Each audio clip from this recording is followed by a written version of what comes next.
and Jake had a discussion with Pajot. I've not watched this full. I watched a little bit of it, maybe a few minutes of it. But they had. Absolutely. Can you hear me? Yeah, what's up, man? How you doing? Hey, thanks for having me on. Sure. How you doing? How was your Pajot talk? I thought it was fun. I don't know. You tell me. I mean, I've gotten different responses. It was cool. A little unfulfilling, but I haven't. I only saw a little bit of like a couple clips because we just got back from like a 2-week road trip, so I haven't seen much of it. So Twitter Spaces is audio only, right? I don't get to. I just got my camera set up. Okay. You're on my channel, so you can clip this and do whatever. Okay. Is this being recorded or? Yeah, we're live on YouTube and over here on Twitter. Man, I'm pretty clueless.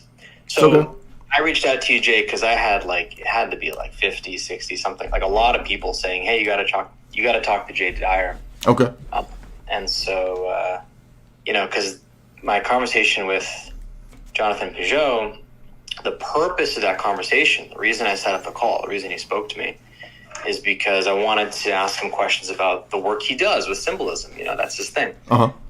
And then we get into the call, and he mentions Christianity, and I couldn't help myself, and I was like, do you really believe in that? Can I ask you about your views? Can I push you on this a bit?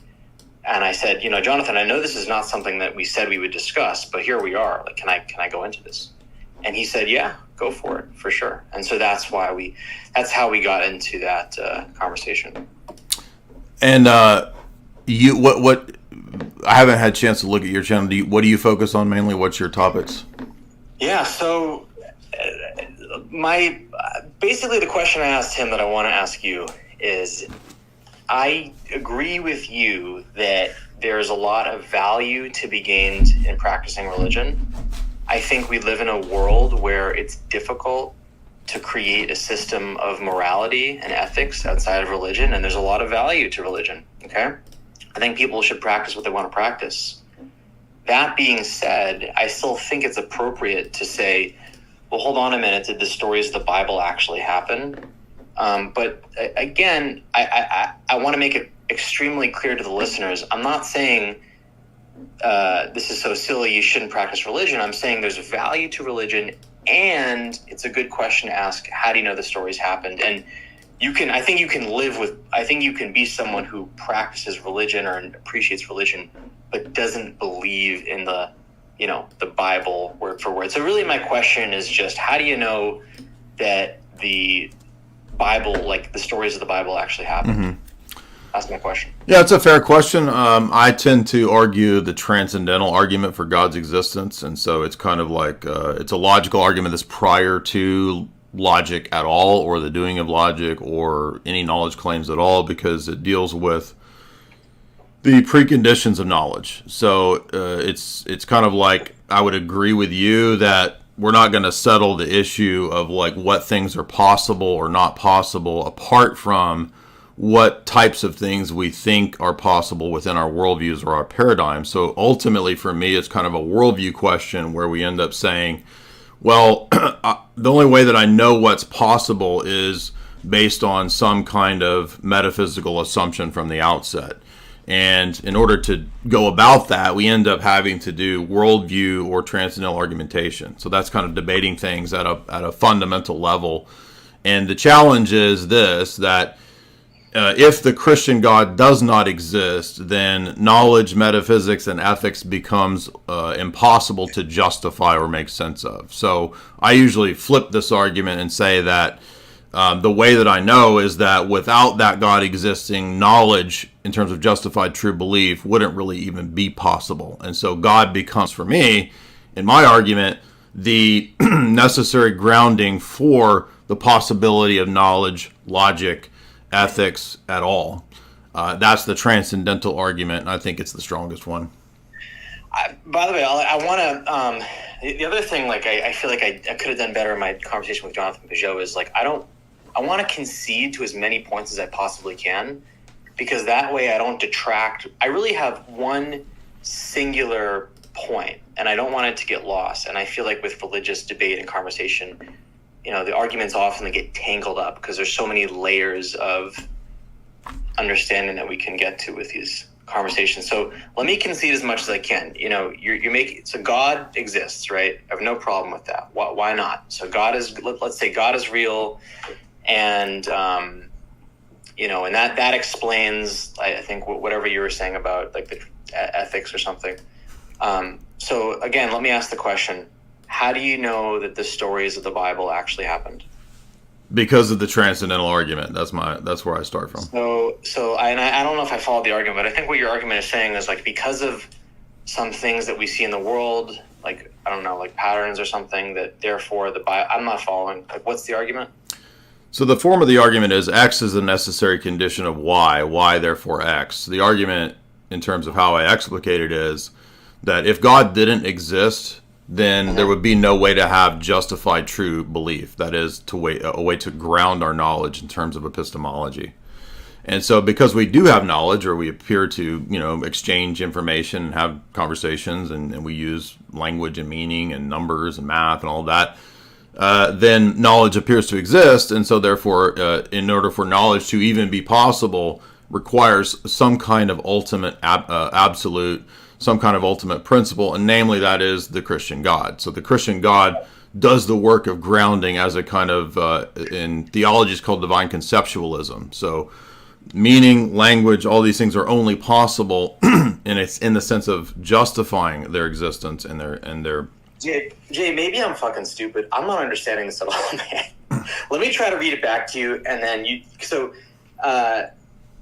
the essence of what you're saying is like, look, you're not trying to prove the Bible stories being true from first principles, saying, hey, Jake, look, here's the evidence, here's how I know it's true. What you're doing is the reverse, which I think is a reasonable approach to take, right? To say, like, I want to think of an analogy. Like, if I can't prove something, like if I find a dead person with a bullet hole in their head and I can't find the gun, I could infer, like, hey, this person probably got shot in the head because now there's a bullet hole in their head, right? So it's possible for us to infer causal relationships. No, in the sorry. reverse. So I don't fault you for. But I really, like, I don't know if it's because I haven't slept enough. Like, so you're saying, can you say your argument in like one sentence? Like, so you think the essence of what you're saying is you think the stories of the Bible happened because of some way that they're manifesting themselves in reality. I'm just not clear what you're really saying. Like, yeah, I mean, right. So again, it's a specific type of logical argument called the transcendental argument for God's existence, right? Yes. And it posits that before you can even do the type of questioning that you're asking about what's possible in terms of miracles or Bible stories or whatever, that there are prior questions that we all have and assumptions about what's possible that have to be debated and discussed first. So in your worldview, you would, as a skeptic or an atheist or whatever your position is, agnostic, you would assume that, it just doesn't seem like those things are possible. So at the outset, you and I have different accounts of what things are and aren't possible, metaphysically speaking. So the point there is just to say that...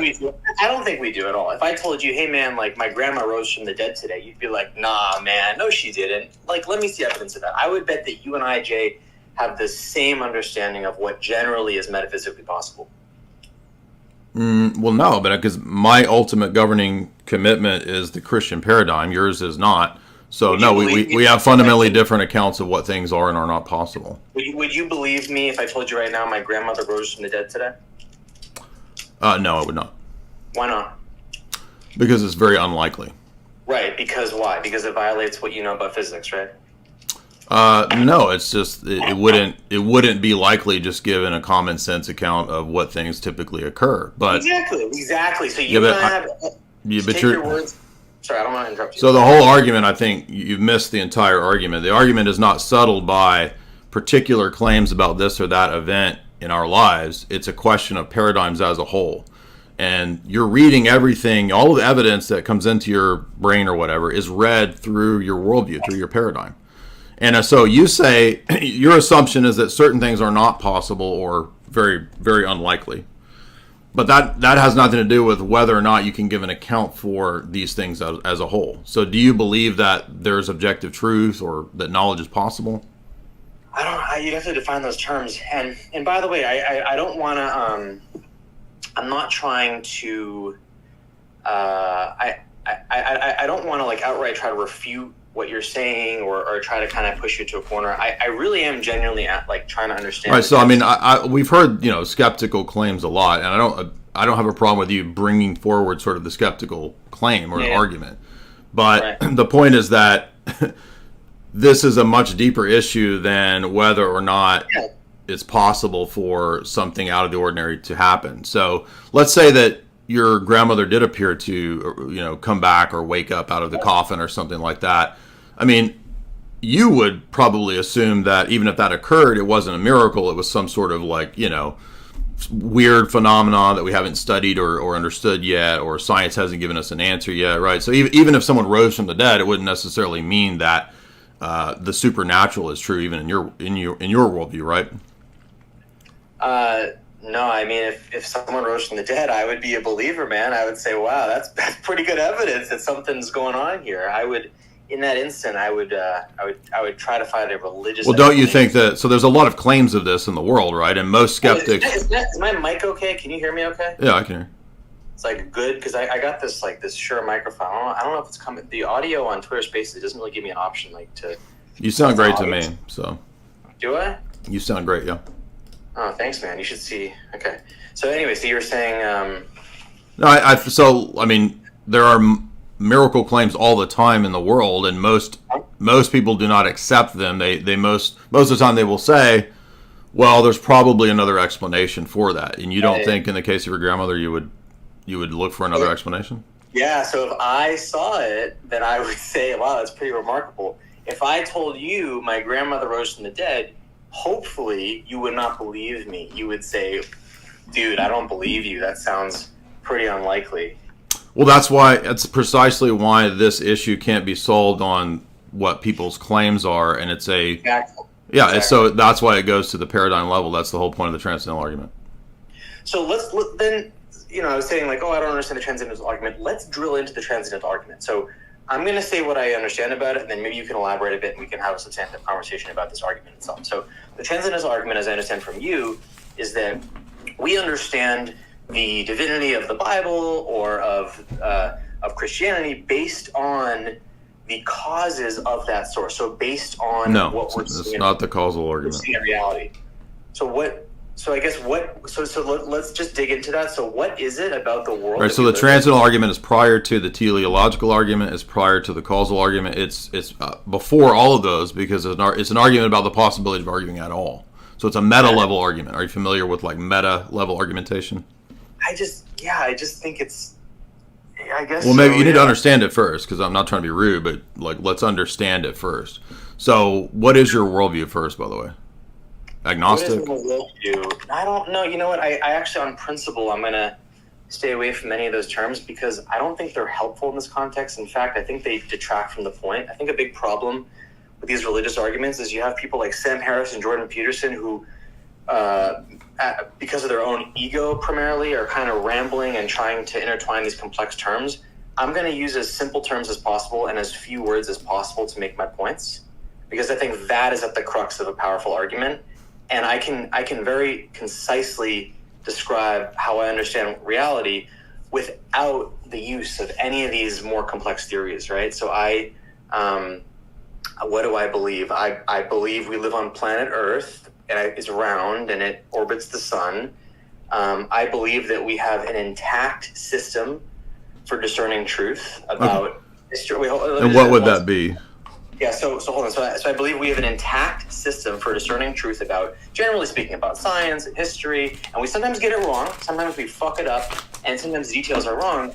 But you and I both agree, I don't even have to ask this, you and I both agree that largely speaking, our global societal understanding of history is true, right? Neither you No, I have no idea what that even means. That's just appeals to generalities that I don't even know what that means. So I'll be very specific. Both you and I agree that claims of the fact that the Mayans had a thriving civilization, that there was a Roman Empire that rose and fell, that the Mongolian Empire, that Christopher Columbus sailed across the ocean, all of these are historical accounts that we have created as a society and understood. And I'm going to make the bet, and please tell me if I'm wrong, that you believe these things, that you believe George Washington was the first president, that you believe Christopher Columbus sailed across the ocean. Am I correct or am I incorrect?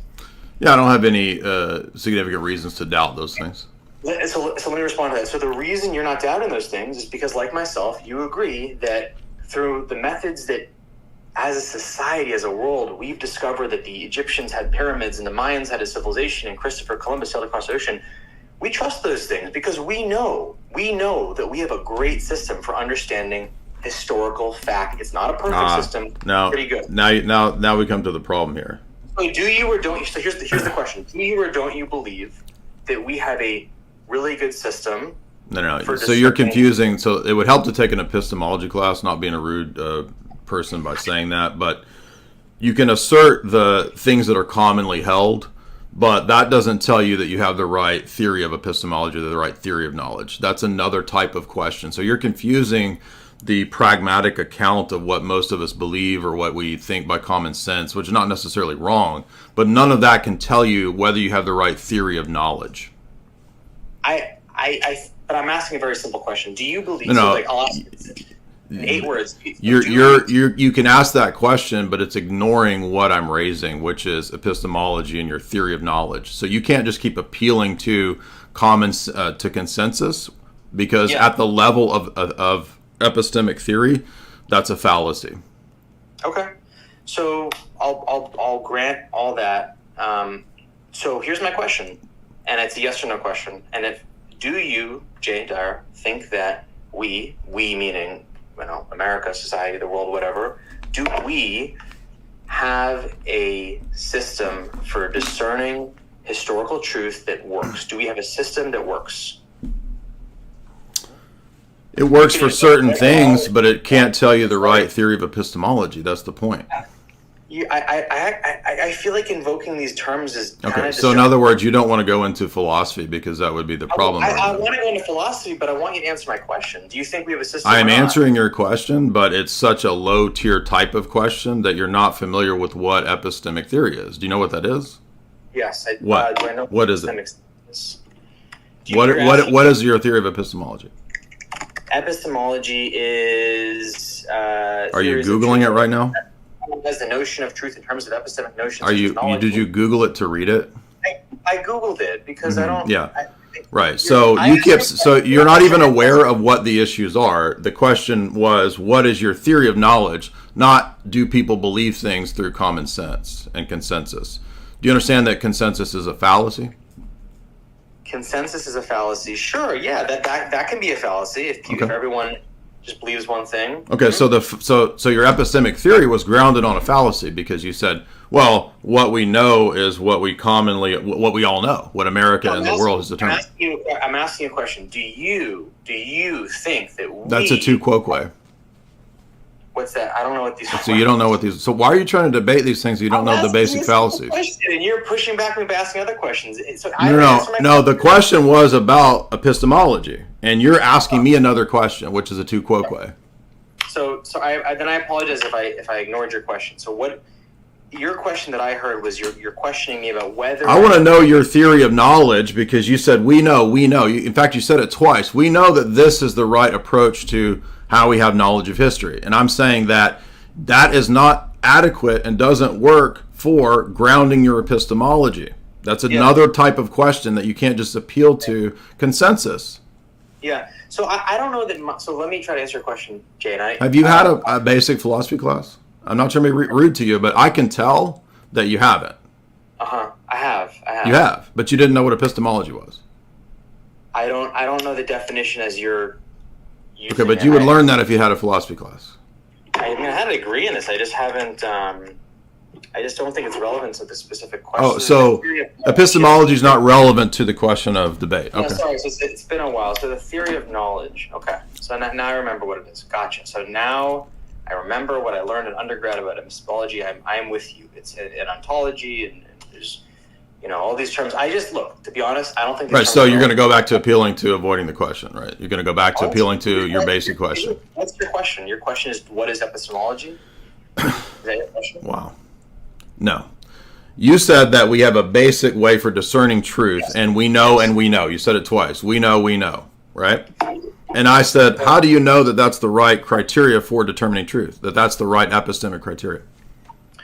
How do I know? But I don't think you want to be asking that question. And the reason I don't think you want to be asking that question is because if that's a sincere question, then you're calling into question everything we know about reality. You're not even aware of basic philosophy. So okay. So if you're going to have a debate, you need to know the basic terms. Mimocrity.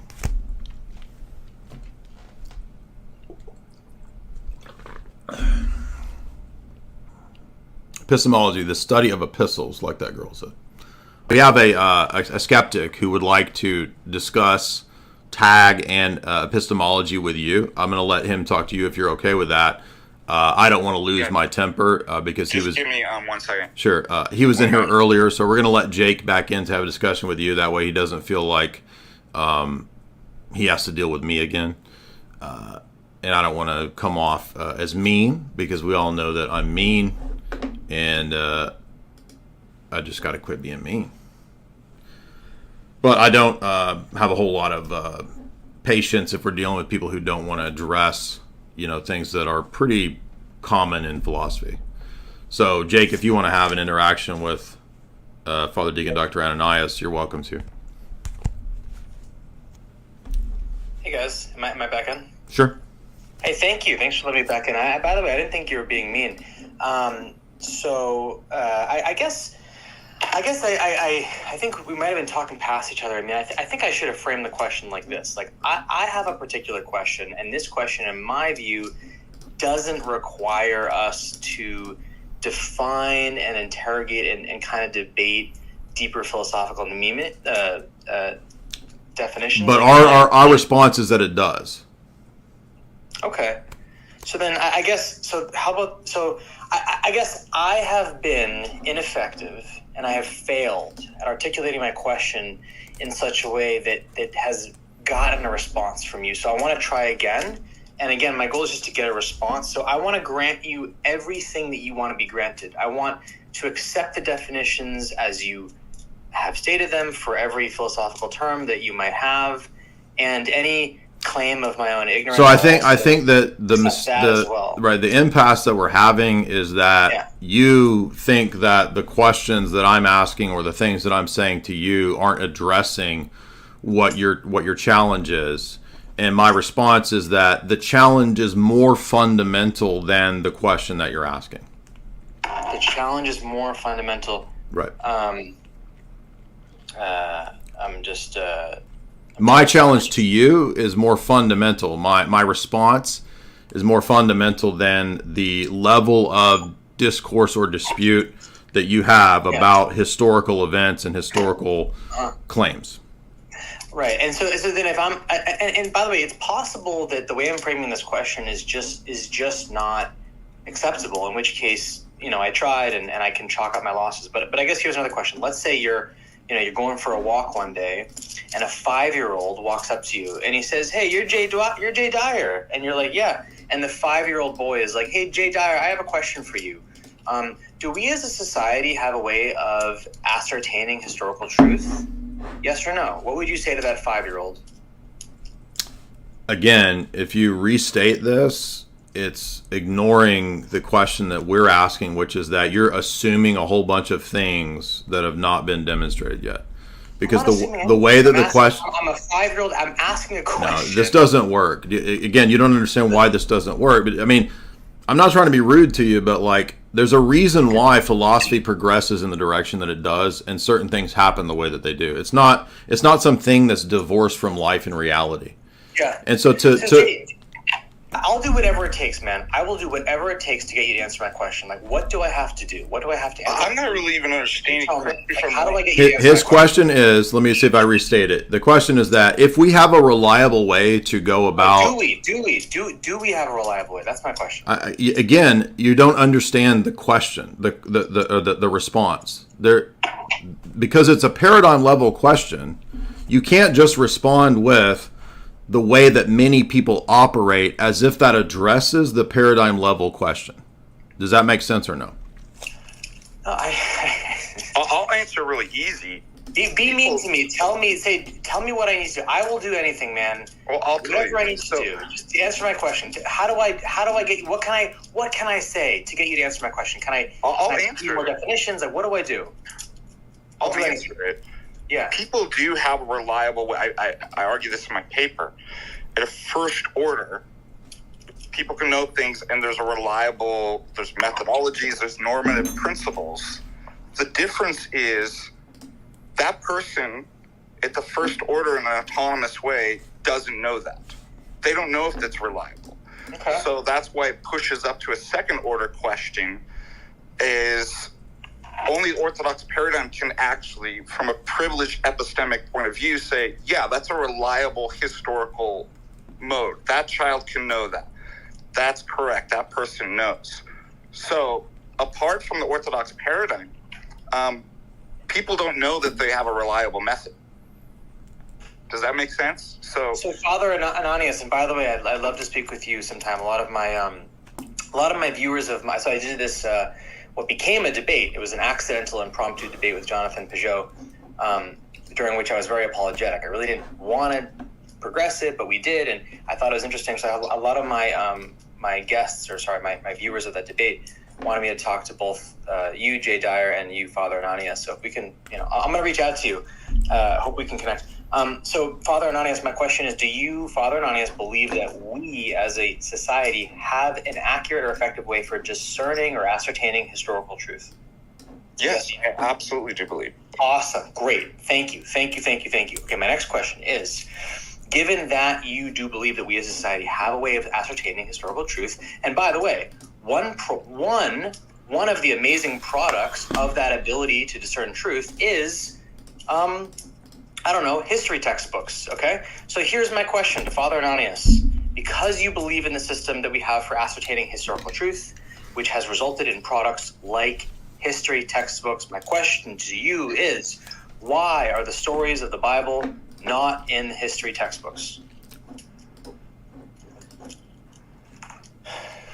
Why are they not in the history textbooks? Yes, that's my question. When do you think the first textbook was? Do you really want to? So let me ask you. The first textbook was after a lot of history that's recorded in the textbooks, right? We were able. The to first figure textbook out, is after the history in the textbooks. Oh So, yeah, big time. Do you think that the Mayan civilization had history textbooks? Dude, come on. I asked you a question. When were the first textbooks? When were the first textbooks? I don't know. I don't know the answer to that question. So wait a minute. Your question is premised on that history textbooks should and ought to have the biblical stories in them if they're going to be reliable, but you don't know when the first textbooks were written. It depends what you mean by textbook. So What do you mean by textbook? This is your argument, dude. You have a really interesting way of Okay, here we go. So yeah, so you have a low tier. You have it's like a kindergarten level epistemology, and when we reply with the nuance that's necessary for these questions, you act like we're short. Question. I'm saying I don't know, and you're saying that your argument's bullshit. I'll respond. Well, you ought to know if that's what your argument's based on.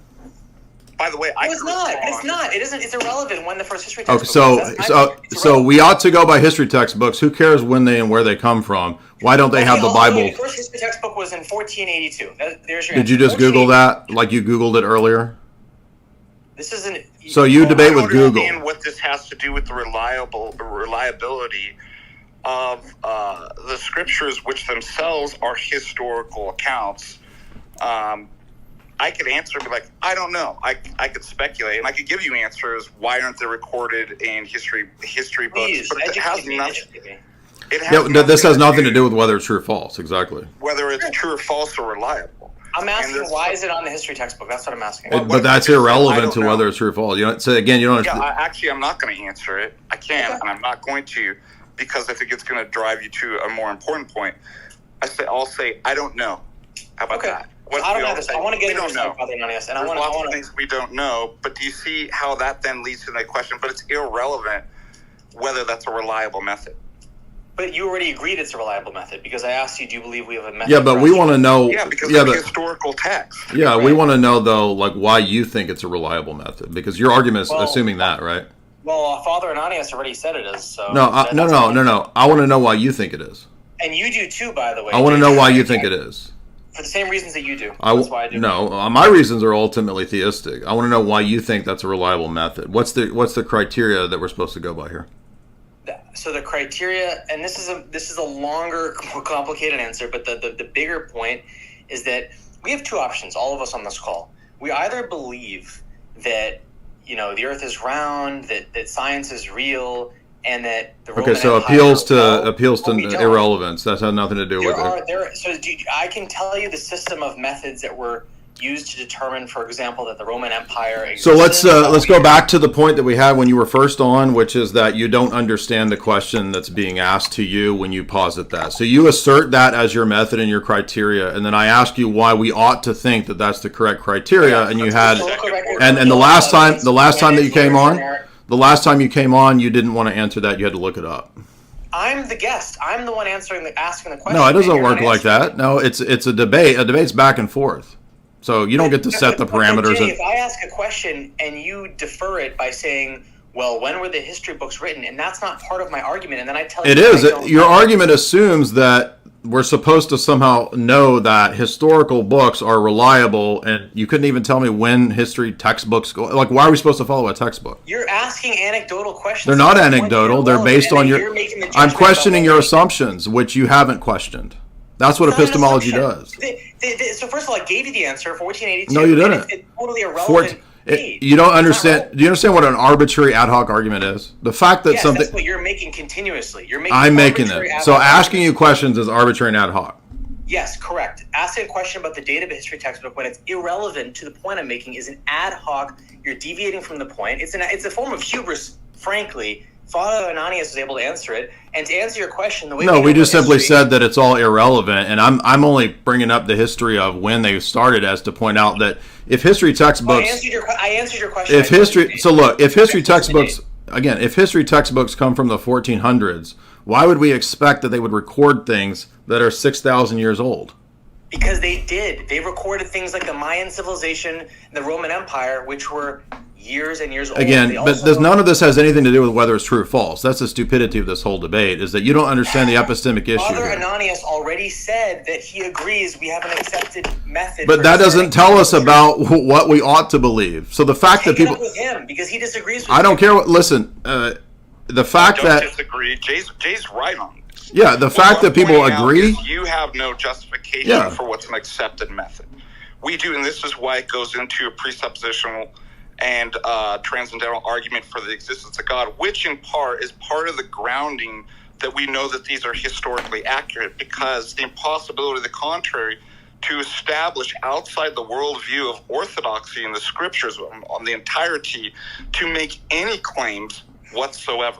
So I can say it because orthodoxy provides the only epistemically privileged position.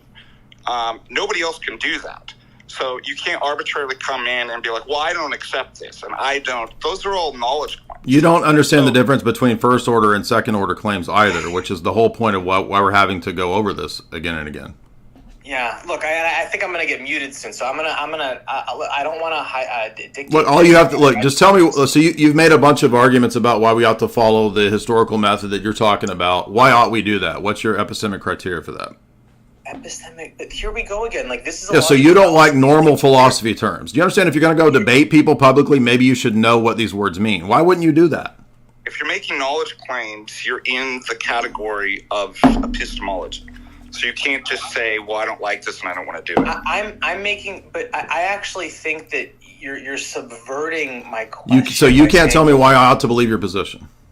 I can tell you why I ought to believe my position. So, by the way, for those listening... No, don't change it. Tell me why we ought to believe your position. Okay, so let me express what my position is, because I don't think it's clear. No, we don't. We've heard it 5 times, dude. Why ought we believe your historical account? Your historical method. Because every single person, including yourself, believes that we have a way of ascertaining historical truth. That's just why, so that doesn't tell me that I ought to believe it. Even if everybody in the world does accept it, that doesn't tell me that I ought to believe it. That's a fallacy. I'm making a point about ought to. I'm making a point about how do we live our lives. What's the none of those are all non sequiturs. The fact, I mean, that's relativistic. Fine. You want data, historical records, 5 things: historical records, archaeological evidence, coinage, literature, and those are all assertions of facts, and I asked why we ought to believe that method.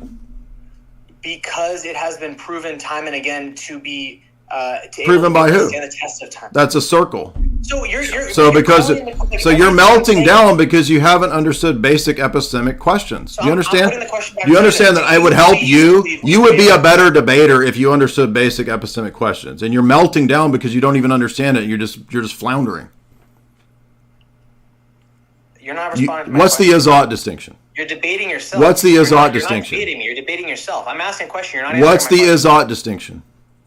Again, you're debating. So you don't know yourself. basic That's not your philosophy. question. You said you had a philosophy Is-ought class. But you are bringing my question into your No. paradigm. Again, I don't care about no, your we're not. paradigm. I'm asking your account of why I ought to believe it, and you haven't given me a good By the argument. way, this is a patronizing way of talking. Oh, here we go. Now here comes the ad hominems and the complaints and the whining. You're not a victim. You came on here to debate. Tell me why I ought to believe your position. What's the difference between is ought?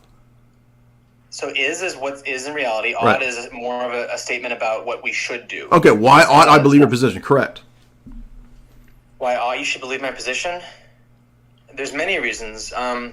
We have found that using historical records, archaeological evidence. We have found. Who? That's a universal claim. That's just an assertion.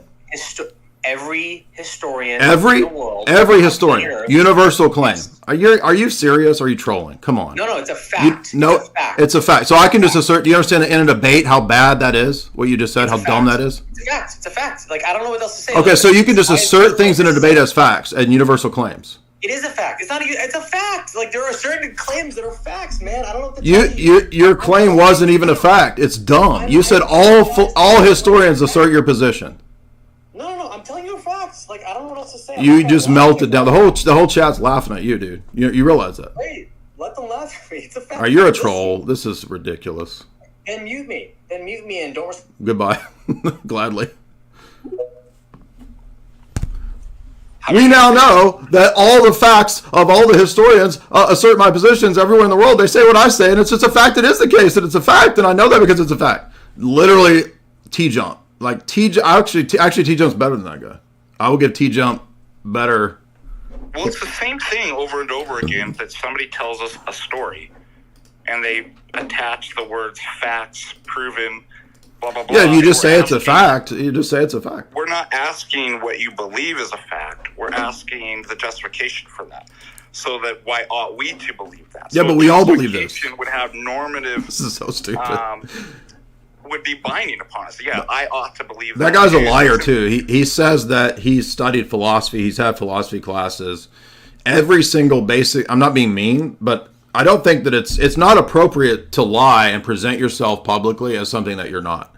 And if you claim that you're a philosopher, you've studied philosophy and had philosophy classes, as he claimed when he was first on, and you don't know any of the basic terms that come up in philosophy, people think that we're being mean and I'm being mean to people. No, you're being a fraud because you're presenting yourself as a philosopher and a student of these. He said he'd had classes on these things. No, he hadn't. He didn't know one single philosophical term that we mentioned in that whole time. So I don't think he's had any philosophy classes. And people love to get on and just present themselves as something that they're not. He says, I need to debate you because I debated Pajot. And this guy's just wanting attention. He's wanting to build up his channel. He invited Pajot on and then starts a debate with Pajot and acts like he didn't want to have a debate, but it happened. He says, you need to debate me in the DMs. We need to have this debate. Well, I said, you can come on a live stream. I'm not putting you up as a formal debate opponent when you have about 300 subscribers. No, I'm sorry. I don't owe you these things. And so when he comes on claiming that he's studied philosophy, he's had this training, and then he hasn't had any at all, that's fraudulent. Yeah, somebody said he got a University of Phoenix philosophy degree. So again, I'm not even, Father Deacon is way more studied in epistemology than me. But I've had enough philosophy to immediately tell when somebody's lying. And it only works really for low tier people. Like, that's the only way that the T-Jump can get an audience, is by a bunch of low tier Reddit people who are duped into his constant appeals to really simple common sense things. Look, all I'm asking for is a simple answer to a question. Look, if you wouldn't believe that my grandmother rose from the dead, why should I believe Jesus rose from the dead? And then when we point out that these are ultimately paradigm level questions, no, I don't want to go to all that. Don't give me all that. Well, what's epistemology? And then you guys heard him Googling it. And he said, I'm Googling it. Okay, anybody who's had philosophy classes would at least know what that term is. Okay, it's not being mean. It's pointing out when people are being frauds and presenting themselves as something that they're not.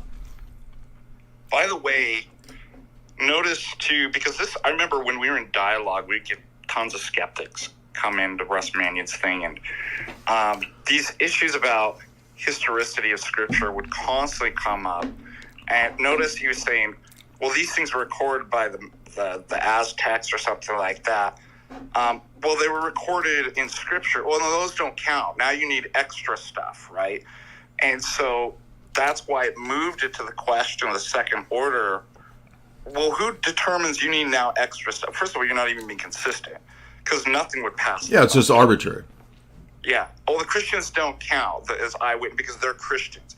You have to have this atheist, or, well, if they were witnesses and recorded, they would have been Christian if they saw the resurrection.